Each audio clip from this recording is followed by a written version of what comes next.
How about you, Lynn? Do you have a criteria in your head? Very similar. Yeah, it usually has to do with who I'm working with, has to do with the story. There's been plenty of times I've read something and I know right away this is not right for me. And it doesn't hurt to go in and audition or read or meet with somebody and see what happens. And in those cases, a lot of the time I feel like rejection is protection.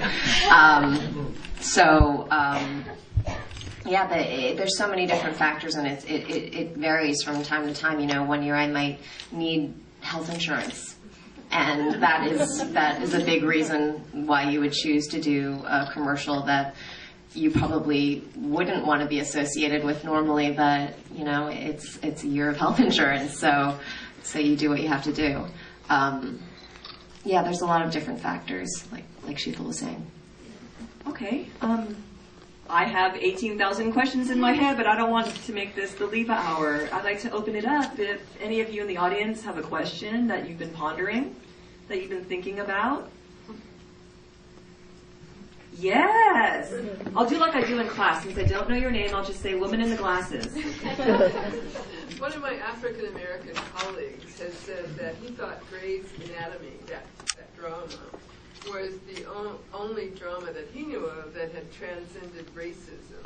And I'm wondering what your thoughts are on that, if you're familiar with the drama. Okay, so Grey's Anatomy, the ABC show that transcends racism and color, with Sandra, with etc. Thoughts? Elaine? Lynn?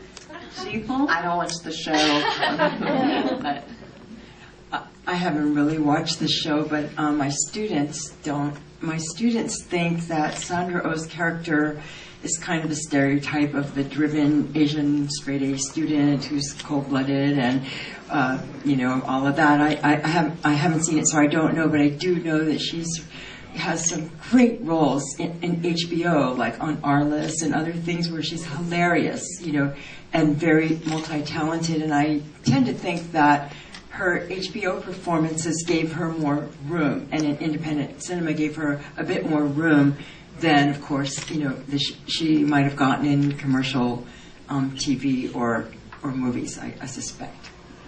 Sheetal, would you like to? I don't watch the show, so I don't feel like. Did you have any comments about? What did you think? Well, I guess I find it better than many of the ones that I've watched, and I think that Sandra Oh does follow that stereotype to a degree, but she also steps outside of it, I think.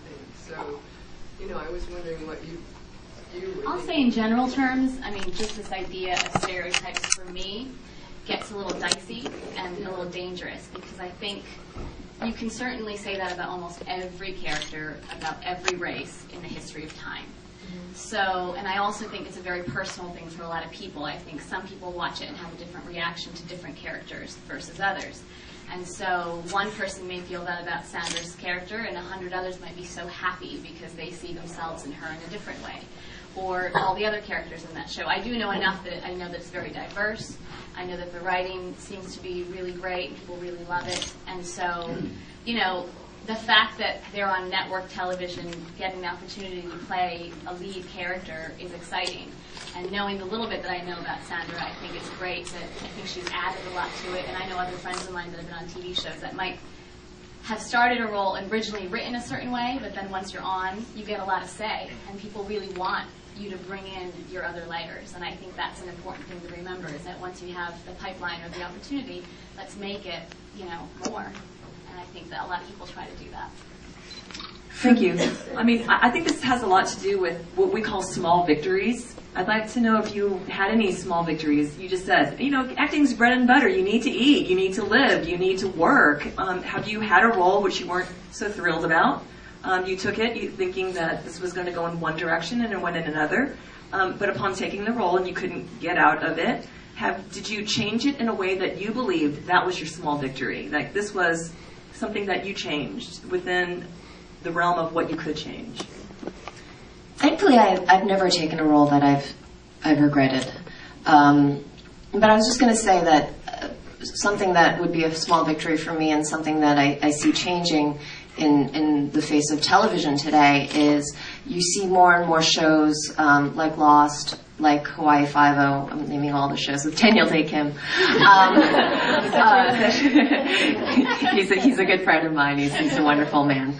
But shows like that where you have more than one character of a certain race. I remember John and I actually did a pilot that we were in with Sheethal years and years ago, and one of the things that we were so thrilled about was that there was just more than one token Asian on the show. And it was very exciting to us, because back in the day you'd go into an audition and you'd find out that they cast someone as Asian. You're like, well, there goes my chances of getting in this. But that's not the case anymore. You see shows, and I know for a fact that Daniel, actively tries to get as many specifically Asian Americans on that show, just to reflect the population in Hawaii. So, it's working. There's a lot of people on that show who are Asian Americans, so I see that as a small victory. John Cho once told me that someone offered him a horrible role, and he said, "Oh, no thanks, I don't want to do that role." And then the director said, "Why not?" And then he said, "Well, it's kind of this and that," and then the director changed it. And then he did ultimately play that role. So he said it was not that the director deliberately made it into some kind of a caricature role, but he really didn't know. And that was an intervention that John could make at that time. Although he also added that the guy should have known. Well, what's interesting about, I'm thinking about that, and I'm going back to that show that Sheethal and I were in with John. It was called The Singles Table, and I remember John likes to do a lot of improv. I'm just talking about John Cho all the time. Daniel or John, this is the Asian American Men panel. We're not even here. But something that happened on set was, he likes to improv a lot, and he was doing this thing where he was imitating his father. And in one of the last takes, he did it with an accent, and you could hear from Video Village, which is where all the directors and producers and everyone sits, kind of far away from the set. You could hear laughter. And he came right up to me right after that, and he said, "Did I go too far? What should I do? They were laughing, they're probably going to use that take. And did I just, misrepresent myself, and now they're going to cast a guy who has an accent if they end up using this?" He was really, torn up about it, and, I didn't know John very well at the time, and was like, I don't know, John. I don't know what to do. And I think what ended up happening was he just went up to them and was like, "Don't use that last take." And that was that. I think we have more power than we give ourselves credit for. Yeah, absolutely. And I know Lynn very well, and I think we're both very outspoken. And when we're in a situation where something comes up that doesn't feel right, we'll generally let people know. Yeah, definitely. Yeah. Well, if that's the case, what is your reaction to Slaying the Dragon Reloaded? I've had a lot of. I watched it, and I had a lot of feelings about a lot of those pieces. Was there one particular thing that resonated with you? I feel like sometimes we end up talking about the same thing over and over again.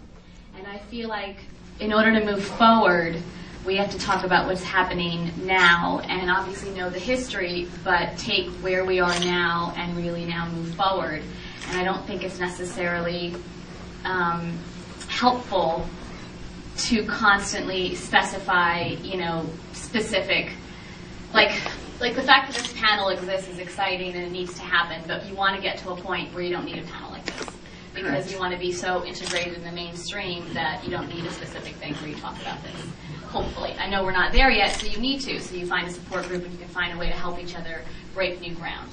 But I think really the most important thing is about telling our own stories and having the power, telling our own stories then, having the voice to do it, supporting every other filmmaker that does that.